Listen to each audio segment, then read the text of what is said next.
नमस्कार. मी श्रीराम बाकरे आणि आपण पाहत आहात नर्मदा तीरीचा यात्रिक. तर मंडळी, काल आम्ही अटल दरबार मंदिर इथे होतो, बंकनाथ अटल दरबार. आणि तिथे लवकरच उठलो, स्नान वगैरे केलं, सर्व देवतांचं दर्शन घेतलं आणि आता पुढे टोकीसाठी चालू लागलो. तर अशी वेगवेगळी गावं पण मिळत होती, जी नावं पण वेगवेगळी आणि गावं पण वेगवेगळी. तर ही नावं आपण लक्षात ठेवायची, हा पण एक मेंदूला खुराकच होता. तर मजा आली आणि वेगवेगळे त्या गावांचे संदर्भ पण असतात. तर इथे गंमत म्हणजे मला ते अशासाठी लक्षात राहिलं की तिथे एक जाता जाता आम्हाला झोपडी वजा शेड मिळाली. तर अशी एकदम याची बांबू वगैरे असलेली अशी ती झोपडीच होती. आणि तिथे असे 8-10 गावकरी जमले होते. मी म्हटलं बघूयात रे हे काय करतायत. तर बघितलं तर ती खरी दूध डेअरी होती. आणि तिथे आतमध्ये एक फार असं वाकून जावं लागत होतं आणि त्याच्यात एक माणूस बसून तो लॅपटॉपवर काम करत होता आपलं. म्हणजे ते दूध मोजून घ्यायचं वगैरे असं सगळं. म्हणजे आधुनिकता आणि नवा भारत कसा घडतो याचं मला तिथे दर्शन दिसलं. तर म्हणजे हे गावकरी पण आहेत, ते दूध डेअरी पण आहे, ते बांबूची शेड पण आहे आणि त्याच्यात लॅपटॉप घेऊन एक माणूस काम पण करतो आहे. म्हणजे खरं तंत्रज्ञानाचा हीच तर मोठी गंमत आहे. आणि माणसाच्या जीवनात तंत्रज्ञानाने काय फरक घडवलेला आहे, म्हणजे विशेषतः ग्रामीण भागात. आणि त्यांना खरंच त्या तंत्रज्ञानाची गरज आहे. तर त्याचा ते योग्य वापर करतायत, फार छान वाटलं. आम्ही तिथे एक 10 मिनटं थांबलो आणि त्यांना सांगितलं आम्हाला दूध द्या म्हणून, कारण आम्ही 4-5 जण होतो. तर त्यांनी प्रत्येकाला ते गरम वगैरे करून काय प्यायचं नव्हतंच. तर तसंच घेतलं, आम्ही प्यालो आणि त्यांना पैसे देऊ लागलो. तर ते हात जोडून म्हणाले नाही नाही नाही, पैसे घेणार नाही वगैरे. मी म्हटलं असं नाही, तुमचा हा व्यवसाय आहे आणि आम्ही पण विकत घेणार, असं हे नाही पाहिजे आम्हाला. तर मी कसेबसे पैसे टेकवले, ते घ्यायला तयारच नव्हते. पण त्यांची समजूत काढली, मी पैसे टेकवले आणि आम्ही पुढे चालू लागलो. तर आता पुढे टोकी ह्या गावासाठी जायचं होतं. तर टोकीसाठी जाता जाता मध्ये एक मोठी नदी पार केली आम्ही. आणि त्या पार करून त्या वरच्या बाजूला आलो. तर तिथे एक अल्ट्राटेक सिमेंटचा कारखाना पण होता. तिथे ते सगळी मंडळी जात वगैरे होती. नंतर ट्रक्स वगैरे येत होते. सगळा तो हे परिसर तसाच होता. आणि ती धूळ वगैरे सगळं तसं होतं. आणि ते आम्ही पुढे मागे टाकलं आणि पुढे जाऊ लागलो. तर पुढे जाता जाता जाता साधारण उमरबन इथे उमरबनसाठी गेलो आणि तिथे राम मंदिर होतं. तर राम मंदिर ते बंद होतं. ते सगळं बाजूने तिथे एक विहीर वगैरे होती मोठी, तिथे पंप लावला होता सगळं. पण ते मंदिरात कोणी पुजारी नव्हते आणि तिथे एक नंबर लिहिला होता. मग आम्ही त्या नंबरवर फोन केला. तर त्यांना सांगितलं की आम्ही 9 जण आहोत, तर इथे काही भोजन व्यवस्था होईल का. लगेच त्यांनी सांगितलं हां काही प्रश्न नाही, तुमची सोय करतो, पण जरा थोडा वेळ द्या आम्हाला. चालेल ना. असं हे उलट झालं. म्हणजे आम्ही आता खरं तर 12 वाजता पोचलो होतो. तुम्ही विचार करा की आपल्या घरी जरी असे 12 वाजता सुमार एक 10 लोक आले आणि त्यांचं जेवायचं असेल, तर आपल्या घरातल्या माणसांच्या चेहरे बघा, म्हणजे कळणार की कसे त्यांचे धावपळ होते, कसे त्यांचे सगळं ॲडजस्टमेंट करावं लागतं. आपले नातेवाईकच आले तरीसुद्धा कसं होतं ते बघा. आणि इथे तर आम्ही ना ओळख ना पाळख, फक्त एका फोन नंबरवर आम्ही विचारलं आणि त्यांनी सांगितलं, ते आम्हाला विचारतात थोडा एक अर्धा तास लागेल, चालेल ना, आपल्याला वेळ आहे ना. तर असं म्हणजे बघा किती ती कृतज्ञता, किती ते आर्जव करून आम्हाला विचारणं. खरं तर मलाच आश्चर्य वाटलं हे सगळं त्यांच्याकडून ऐकून. आम्ही म्हणालो ठीक आहे, आम्ही इथे स्नान वगैरे करतो. तर स्नान वगैरे त्या विहिरीवर केलं आम्ही.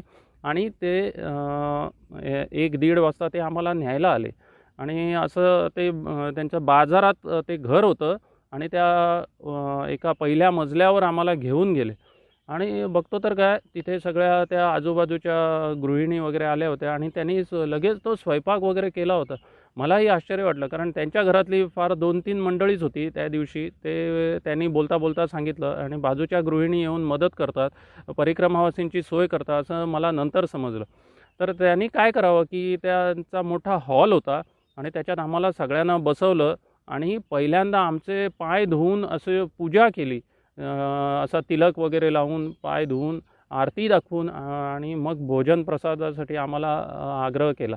तर मला हे सगळं ती घरातली मैया हे करत होती आणि माझ्या जेव्हा पायाकडे आली तर मी मला ते कसं तरीच व्हायला लागलं आतमधून. मी फक्त तिलक लावून घेतला, ओवाळून घेतलं आणि मीच उलट तिला नमस्कार केला.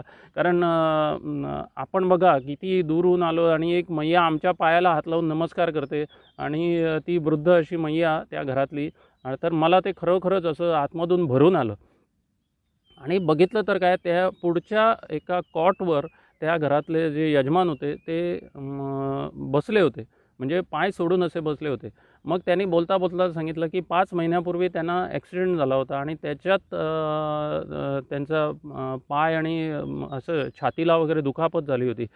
तर भोजन झाल्यानंतर आमच्यातले जे डॉक्टर होते कोल्हापूरचे, त्यांनी मग त्यांचे रिपोर्ट्स वगैरे बघितले, त्यांना काही सूचना केल्या आणि तुम्ही ह्या डॉक्टरांना भेटा किंवा असं असं सगळं त्यांना सांगितलं. आम्ही तिथे अर्धा तास होतो. तर छानपैकी त्यांना सांगितलं आणि खरोखरच त्यांनी सांगितलं की आपण उठू शकत नाही, याबद्दल माफ करा वगैरे. असं हे उलट झालं. खरं तर त्यांना अपघातामुळे ते त्या कॉटवर बसून होते पाय सोडून, पण त्याही अवस्थेत त्यांनी परिक्रमावासींची काही गैरसोय होऊ नये, सगळी व्यवस्था छानपैकी त्यांनी पुरी भाजी असं जेवण वगैरे केलं होतं त्या घरातल्या यांनी. आणि मग त्यांना आम्ही प्रणाम केला आणि तिथून आम्ही मग पुढे निघालो. आता पुढे जायचं होतं आम्हाला बदाव ह्या गावी. तर आता आपण करत करत मंडूगडाच्या पायथ्याशी पोचत होतो. आता मंडूगड हेही एक महत्त्वाचं स्थान आहे. तर संध्याकाळ होता होता आम्ही बदाव ह्या गावी पोचलो. तर बदाव हे त्या गडाच्या पायथ्याशी असल्यामुळे तिथे फार लाईट वगैरे अशी पोचली नव्हती. एकच छोटासा लाईट पोचली होती, पण तिथे एक छोटासाच बल्ब होता आणि त्याच्यात त्यांनी सांगितलं की हा पण थोड्या वेळाने कदाचित गेली तर इथे काही लाईट वगैरे असणार नाही. तर आणि तसंच झालं. त्यांचा जो आश्रम होता तो जरा खालच्या बाजूला होता, मध्ये एक रस्ता होता आणि आम्हाला जी खोली दिली होती ती वरच्या बाजूला होती. असे एक गोडाऊन कशी ती खोली होती आणि तिथेच 5-6 परिक्रमावासी अगोदरच राहिले होते आणि आम्ही पण पोचलो 7-8 जण तिथे. तर तिथे बघितलं तर तिथे त्यांचा एक कुत्रा होता. आता मिट्ट काळोख होता, काही नाही, फक्त आकृत्या दिसत होत्या या माणसांच्या आणि आपल्या जो मोबाईलचं लाईट वगैरे असेल तर त्याचं अजून काही नाही. तर तिथे मी एक बघितलं तर ते कुत्र्याच्या गळ्यात खिळ्यांचा पट्टा होता. तर मी विचारलं, तिथे ते महाराज होते त्यांना, की हा खिळ्यांचा पट्टा कशाला लावला आहे? पट्टा असतो कुत्र्याच्या गळ्यात, पण खिळे असले असे टोकदार खिळे सगळ्या बाजूने, असा तो एवढा एक 25 एक तरी खिळे. तर त्याने सांगितलं हा जो कुत्रा आहे तो कुत्र्याच्या तावडीतून याच्या वाघाच्या तावडीतून सुटलेला आहे, बचावलेला आहे. तर इथे वाघांचा वावर फार आहे, त्याच्यामुळे ते वाघ म्हणजे बिबटा विशेषतः. तर तो बिबटा जेव्हा झडप घालतो तेव्हा तो मानेवरच झडप घालतो, त्याच्यामुळे त्याचं संरक्षण होण्यासाठी ते खिळे ठेवलेले आहेत जेणेकरून तो कुत्रा. पण मला आश्चर्य वाटलं, तो एवढ्या बिबट्याच्या तावडीतून तो कुत्रा सुटला होता. आणि आता त्यांनी आम्हाला मिट्ट काळोखात हे सांगितलेलं की फार लांब तुम्ही कुठे जाऊ नका, या परिसरातच थांबा. रात्रीसुद्धा कुठे संडासला वगैरे जाणार तर फार लांब जाऊ नका. अरे बापरे! तर आता सगळे मला सांगायला लागले की इथे बिबटा आहे, वाघ आहे वगैरे. मी म्हटलं वाघ आमच्या पण गावात आहेत, बिबटे पण आहेत, मी गोव्यातलं आहे. अरे वो पहिले तो आपका सिलेक्शन वो करेगा म्हणायला लागले, एक महाराज म्हणायला लागले. क्यों? मी विचारलं. नहीं आप इतने पतले हो कि पहिले वो आपको ब्रेकफास्ट के लिए आपका सिलेक्शन करेगा, असं त्यांनी सांगितलं. मला हसू आलं. मी म्हटलं ठीक आहे, बघूया काय होतं आहे ते. त्याचा ब्रेकफास्ट झाला तरी चालेल, पण मला दुसऱ्या दिवशी मंडूगडावर जायचं आहे, हसत हसत मी सांगितलं. तेही म्हणाले. आमचं तिथे रात्री खिचडी वगैरे असं भोजन झालं. त्या रात्री आम्ही तिथे आसन लावलं आणि सकाळी लवकर उठलो आणि मंडूगडाची वाट धरली. आता मंडूगड असं आहे की मंडूगड हे राणी रूपमती आणि बाज बहादूर जो बादशाह होता त्याच्यासाठी ते प्रसिद्ध आहे. तर मंडूगडाच्या फार म्हणजे अशा कहाण्याच आहेत तिथे मध्य प्रदेशात. ही मंडूगड वेगवेगळ्या कारणांसाठी प्रसिद्ध आहे. तुम्ही नेटवर गेलात तरी तुम्हाला कळेल ते मंडूगड कुठच्या कुठच्या कारणासाठी ते फेमस आहे. तर ते बाज बहादूर आणि राणी रूपमती. तर परिक्रमावासीसाठी त्याचं विशेष महत्त्व म्हणजे असं की जी राणी रूपमती होती ती फार नर्मदा मैयाची भक्त होती आणि ती ते परिक्रमा वगैरे करायची असं मला समजलं. पण जेव्हा तिच्याने होईना झालं की ती परिक्रमा करणं, तेव्हा तिने मैयाला विनंती केली की आता मी थकले, तर मला काही ही परिक्रमा शक्य होणार नाही. तर राणी रूपमतीसाठी तर ती प्रत्यक्ष मैया त्या मंडूगडावर आली अशी कथा प्रचलित आहे. आता ही काही नर्मदा पुराणात वगैरे ह्याचा उल्लेख नाही, कारण ही अगदी अलीकडची एक 200-250 वर्षापूर्वीची गोष्ट असेल. तर त्याच्यामुळे काही परिक्रमावासी ते सगळं मंडूगड टाळून ते पुढचा मार्ग मैया किनाऱ्याने जातात. पण आम्हाला तो मंडूगड पण बघायचा होता. ते राणी रूपमतीचा तलाव, तिथे मैया जिथे प्रत्यक्ष अवतरली असं जे मानलं जातं, तो बघायचा होता. त्याच्यासाठी आम्ही मंडूगडावर आलो आणि मंडूगडाची आता वाट चालू लागलो. तर मंडूगड एकदम असा तो चढावच आहे, सगळा गडच आहे म्हणा तो. आणि छान डांबरी रस्ता वगैरे आहे. तर चालत मध्ये एक थोडासा छोटासा झरा पण मिळाला. तर त्या झऱ्याचं पाणी आम्ही त्या कमंडलूत भरून घेतलं. आणि आता काही न्याहारी वगैरे काही नव्हती. जे काही मिळेल, काही वाटेत फळं मिळाली वगैरे असंच काही आम्ही घेतली, खाल्ली, पोटपूजा केली आणि आम्ही तो गड चढायला लागलो. गड चढता तिथे पहिलं पोचलो ते आम्ही एक महादेव मंदिर आहे. तर ते सुद्धा अकबर बादशहाने बांधलं होतं. तर त्याचं पहिल्यांदा दर्शन घेतलं आणि अकबर बादशहाने आम्हाला सांगितलं की हे बादशहाने बांधलेलं. आणि त्याची विशेषता अशी की नीलकंठ महादेव मंदिर, आणि त्याची विशेषता अशी ते जरा असं खोलात आहे. म्हणजे तो मोठाच्या मोठा, आता मंडूगड जो परिसर आहे तो फार मोठाच्या मोठा किल्लाच होता म्हणा तो. तर आता बरीचशी त्याची पडझड झालेली आहे. पण त्यातूनही जे अवशेष बाकी आहेत, तर त्याच्या तिथे वेगवेगळ्या स्थानी आपण दर्शन घेऊ शकतो. वेगवेगळे तिथे अशरफी महाल आहे, जहाज महाल आहे. म्हणजे एकीकडे ते जहाजासारखी प्रतिकृती आहे आणि त्याचं म्हणजे तो महाल बांधलेला आहे आणि बाजूने ते पाणी आहे सगळं मंडूगडावर. तर त्याच्यासाठी तो प्रसिद्ध आहे. अशरफी महाल, नंतर साई मंदिर एक आहे तिथे, राम मंदिर आहे आणि सुरुवातीला जे मिळतं ते नीलकंठ महादेव मंदिर. तर तिथे असं आहे विशेषतः त्या नीलकंठ महादेव, ते असं चक्राकार पाणी येत राहतं. असं चक्रातून असं येत एका कुंडात येतं आणि त्या कुंडातून ते त्या लिंगावर अभिषेक होतो. ते दिसायला फार छान दिसतं. आजूबाजूचा परिसर पण चांगला आहे. जुने ते बांधकाम, स्थापत्य शैली ती जुन्या काळची ती पण बघायला मिळते आपल्याला. तर तिथे एक पहिल्यांदा आम्ही तिथे त्या मंदिरात पोचलो. तिथे एक बाबाजी होते. तर बाजूलाच त्यांचा एक छोटासा आश्रम त्यांनी स्थान होतं त्यांचं. तर तिथे त्यांनी आम्हाला चहाला बोलवलं आणि आता थंडी पण फार सुरू झाली होती आणि पोचता आम्ही पहिल्यांदा म्हणाले, चहा घ्या तुम्ही आमच्यासाठी. त्यांना कळतं की हे परिक्रमावासी कोण आहेत आणि ते पर्यटनासाठी आलेले कोण आहेत. तर ते बाकीच्यांकडे काही लक्ष देत नाहीत, कारण ते लोक जे बाकीचे येणारे असतात ते फोटो काढायला, इकडे तिकडे मजा करायला असेच आलेले असतात, पर्यटनासाठी आलेले असतात. पण आम्ही परिक्रमेत होतो आणि जरी आम्ही ते सगळं याचा अनुभव घेत होतो, आम्हीसुद्धा फोटो वगैरे काढले, पण त्यांना समजतं ते. त्यांनी लगेच आम्हाला बोलवलं, बसवलं. थोडा वेळ आमची विचारपूस केली. काल कुठे होता वगैरे ते सांगितलं आम्ही. गडाच्या पायथ्याशी बदावला होतो म्हणून. तर नंतर आम्हाला चहा दिला आणि होतं असं की तिथे लाईटसुद्धा नाही आहेत. 2-3 दिवस तिथे लाईट नव्हते. तर मोबाईल चार्जिंग वगैरे, ज्यांच्याकडे ते चार्ज झालेला होता त्यांच्याकडे फोटो त्यांनी घेतले. तर त्या परिसराचं महादेवाचं दर्शन घेतलं. अभिषेक करता येतो त्याच्यावर. ते खाली लिंगावर जाऊन अभिषेक केला. ते बघितलं, ते पाणी चक्राकार पडत असलेलं पाणी, तलाव कसा आहे तो. तर त्या तलावातलं ते पाणी बघितलं आणि आम्ही पुढे वरच्या बाजूला आलो. आता वरच्या बाजूला अजून एक खासियत म्हणजे साई मंदिरात आम्ही आता दुपारी पोचणार होतो. पण दुपारी त्या पोचण्यापूर्वी तो परिसर म्हणजे ते लांब आहे जरा, फार मोठा परिसर आहे. एक 4-5 किलोमीटरचा तरी तो परिसर असेल. तर जाता आम्हाला ती आफ्रिकन बाबुवा ही झाडं मिळाली.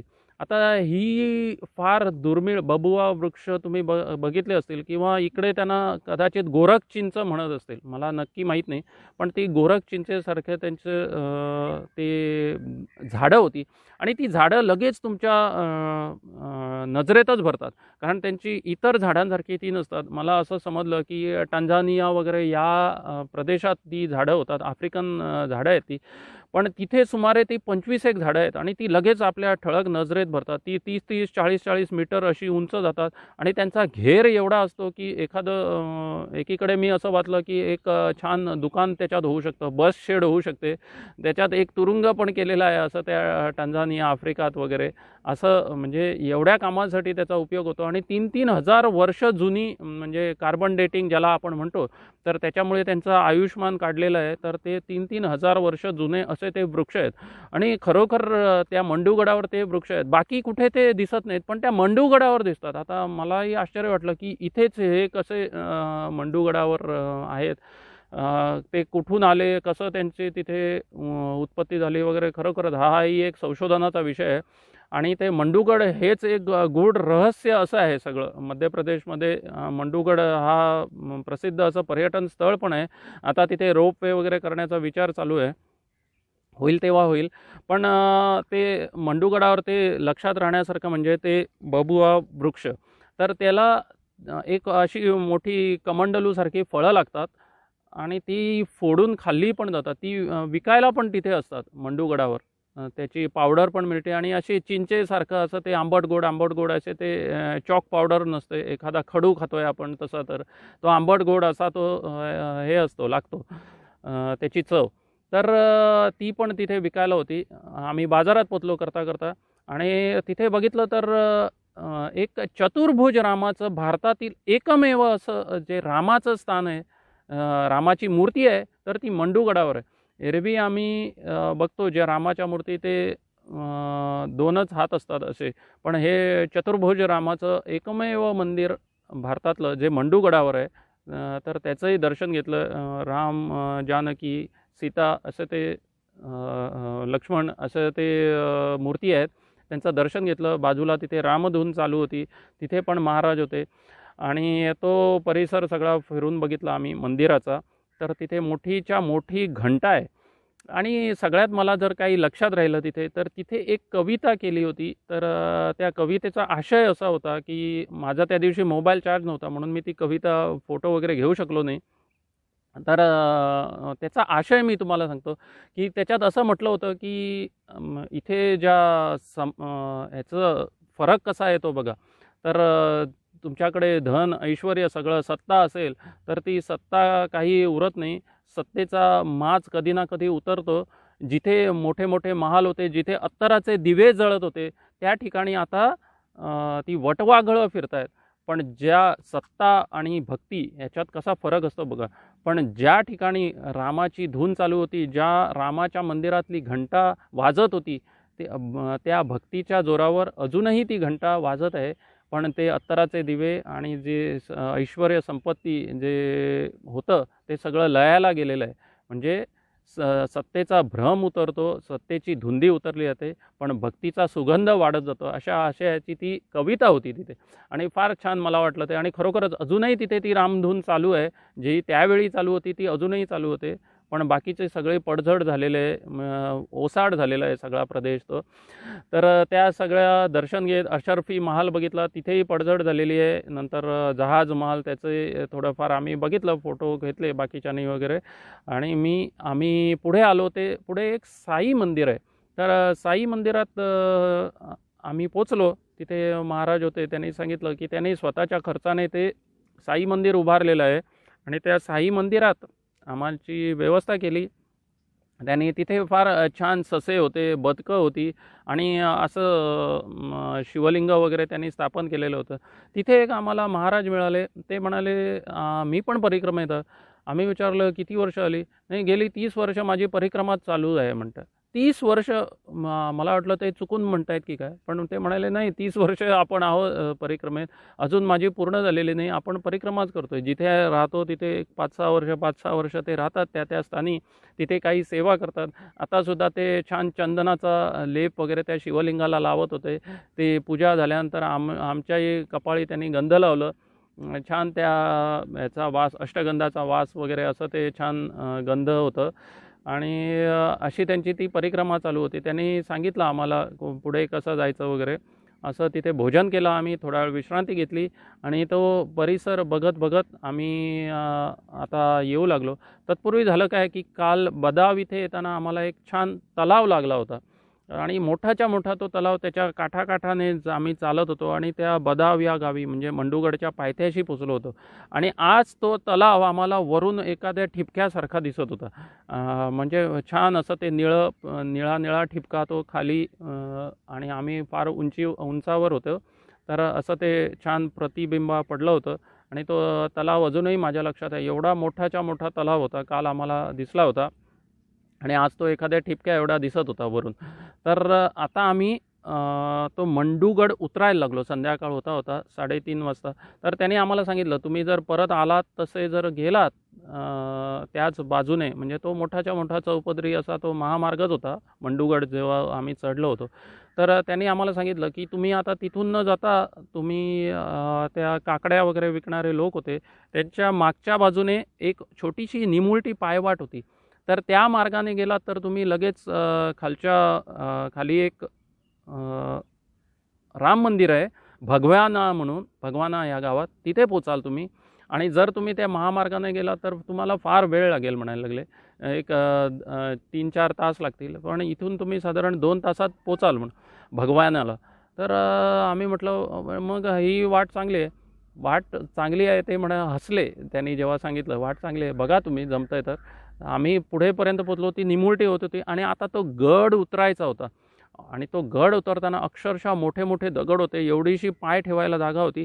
पाय सटकलात तर तुम्ही जय सियाराम सगळं लगेच, ती दरी होती त्या दरीतच कोसळणार होता. आणि मोठी मोठी झाडं पण पडली होती. कधी ते झाडं ओलांडून वगैरे अशी, कधी त्या झाडावर पाय ठेव, कधी बसून बसून उतरत, असा असा तो गड उतरत आम्ही हळूहळू जायला लागलो. आमच्याबरोबर त्या मी ज्या म्हटल्या होत्या मागे काही दिवसापूर्वी, त्या वृद्ध माताजी होत्या, काही 4-5 जण महाराष्ट्रातल्या माताजी. तर त्या पण उतरत होत्या, त्या सावकाश सावकाश उतरत होत्या. त्यांना हात दे, कोणाचं चप्पल सांभाळ, असं करत करत आता तिथे असं मला समजलं की काही मुलं येतात आणि तुमचं सामान घेतात आणि तुम्हाला मोकळं उतरायला सांगतात आणि ती सामान स्वतः नेऊन त्या भगवान्या गावात पोचवतात. पण मला काही ती दिसली नाही. खालून फक्त 2 परिक्रमाने महाराज 2 गड चढताना दिसले, बाकी सगळेजण उतरतच होते. आता आम्ही 8-10 जणं होतो आणि इथेही त्या पद्मनाभ महाराजांची मजा म्हणजे जिथे आम्ही हळूहळू बसून बसून उतरत होतो, तिथे ते धावत धावत धावतच तो गड उतरून खाली जाऊन आमची वाट बघत होते. अक्षरशः असं एखादं ते गाईचं वासरूच असं हुंदडतं आणि उड्या मारत जातं माळ रानावर, तशा अवस्थेत त्यांनी तो गड उतरलेला मला अजून लक्षात आहे. म्हणजे जिथे आम्ही बसून बसून ते पायऱ्या उतरत होतो, पायऱ्या म्हणा ते दगड उतरत होतो, तर तिथे ते धावत धावत उड्या मारत मारत मारत एखाद्या वासरासारखे ते खाली जाऊन पोचले होते आणि आमची वाट बघत हसत मजा बघत होते आमची. तर मग पुढेही जेव्हा तो उतार लागला, पुढे अशी सरळ वाट आहे जरा, तर तिथे म्हणजे आपोआपच तो उतार, मी पण धावतच पोचलो त्यांच्याबरोबर. ते कोल्हापूरचे डॉक्टर वगैरे होते, ते सावकाश आले, त्या मैया पण उतरल्या. अशा तऱ्हेने आम्ही सावकाश त्या मंडुगडाच्या पायथ्याशी आलो. पण तिथेही सांगतो तुम्हाला, म्हणजे एका शेतकऱ्याकडे त्या याला म्हणजे जे कंपाऊंड असतं त्याला त्याने बांबूचं कंपाऊंड केलं होतं आणि तिथे ते तुंबडा म्हणून एक फळ मिळतं, ज्याचे कमंडलू केले जातात. तर तुंबडा म्हणतात त्याला. एवढे मोठे भोपळ्यासारखे ते, दुधी भोपळ्यासारखे त्याचा आकार असतो आणि छान तुम्हाला, पण ते प्रत्येककडे आम्हाला हिरवेच मिळाले. एवढे मोठे मोठे असे भोपळे असतात ते गोल, आणि त्याचा कमंडलू वगैरे करता येतो. तर तो आम्ही सुका कुठे मिळतोय का बघितला, पण दुर्दैवाने मला कुठेच तो मिळाला नाही, कारण नुकता अजून तो नोव्हेंबर-डिसेंबरचाच महिना होता. ते मार्च-एप्रिलमध्ये ते पिकतात आणि सुकतात. त्याच्यानंतर सगळा तो गर काढला जातो आतमधला आणि त्याच्यानंतर तो कमंडलू बनवला जातो आणि तो कमंडलू मग छान 100-100 वर्ष पण उरतो, असं त्या शेतकऱ्याने सांगितलं. तर तिथेच आम्ही बसलो, सगळ्यांना लिंबाचं सरबत वगैरे आम्ही घेतलं आणि असं करत करत आम्ही सगळेजण, त्या मैया आणि आम्ही त्या भगवाना गावात राम मंदिरात पोचलो. तर तिथे आम्ही आसन लावलं आणि छानपैकी सगळ्यांनी आरती वगैरे केली. तिथे महाराजांनी आमच्यासाठी खिचडीचा प्रसाद केला आणि ते छान त्या रात्री तिथे वास्तव्य झालं. मंदिरात मूर्ती पण छान आहेत आणि संध्याकाळी ते वाचायला वगैरे येतात. रामचरित्रमानस जसं मी सांगितलं की एकटा समोर बसतो, एकटा या बाजूला बसतो आणि मग त्यांचा ते एक एक दोहा तो चालू असतो. रामचरित्र तुलसीदासमधलं, तुलसीदासांनी रचलेलं ते रामचरित्रमानस, तर ते वाचायला आणि असे ते गावकरी जमतात आणि छान एकंदर वातावरण असतं. आणि आरती वगैरे झाली. तो त्या दिवस आम्ही फार थकलो होतो आणि रात्री लवकरच आम्ही झोपी गेलो.